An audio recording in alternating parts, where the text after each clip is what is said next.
How Jeff Beck assisted a woman in landing a job with Led Zeppelin, Boston in 1975. A CBS employee revealed to a famous guitarist how job made her unhappy, only for him to hire her as the rock band's publicist. The passing of Jeff Beck this week hit home for Unity McLean, 75, who was thrown into the high-velocity music world of the 1970s accidentally in her 20 seconds with the support of the guitar star. After learning of Beck's death, McLean told DailyMail.com that she was really upset, and that the rock singer was the reason she was able to obtain a job as the publicist for English rock band Led Zeppelin. Beck, 78, died this week from bacterial meningitis, which requires immediate medical treatment with antibiotics and is fatal in 10% of cases. The 78-year-old was a member of the late 60 Seconds rock guitarist pantheon that included Eric Clapton, Jimmy Page, and Jimi Hendrix, and had recently ended a transatlantic tour with Johnny Depp to promote their debut album 18. McLean was working for CBS Records when a fortuitous pint at the bar next to the studio in 1975 altered her life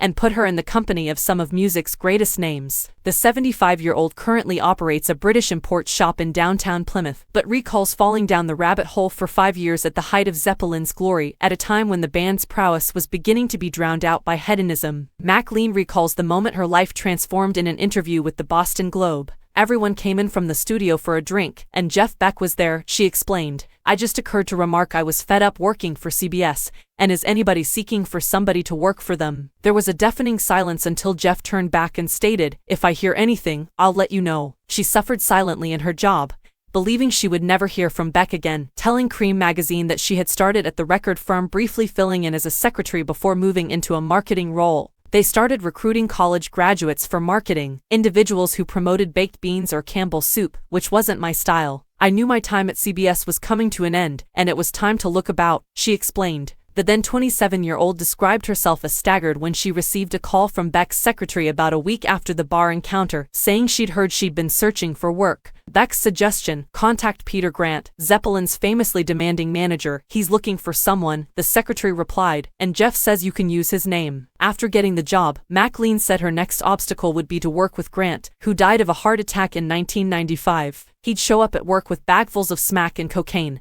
place an ordinary key in some cocaine, and put it under your nose, she claimed. Whenever Peter got furious with me, I was dismissed. When I called Richard, he'd say, oh, take no notice. In the morning, Peter will have forgotten about it. Bye, love, see you at the office. From 1975 until 1980, McLean worked out of a 2-story office at Zeppelin's Swan Song Records. She stood there helpless as the band disintegrated. The decline of guitarist Jimmy Page was particularly distressing. Jimmy was in such a blur that it was difficult to predict how he would behave from one day to the next, she told the Boston Globe in 2003. He could be late for rehearsal for hours or days. It got so bad that Robert would say, we're going to start at 2, which means Jimmy won't be there until 5, so we won't get there until 5. Jimmy arrived around 7 p.m. after figuring that out. It was a little bit of a game. She claimed that John Bonzo Bonham treated his body as though it were a drum kit, and that he was prone to binges and blackouts. He was a pussycat when he was in a good mood, very social, generous to a fault, she recalled. He was always the one to tell me, you're doing a terrific job, and we enjoy having you here.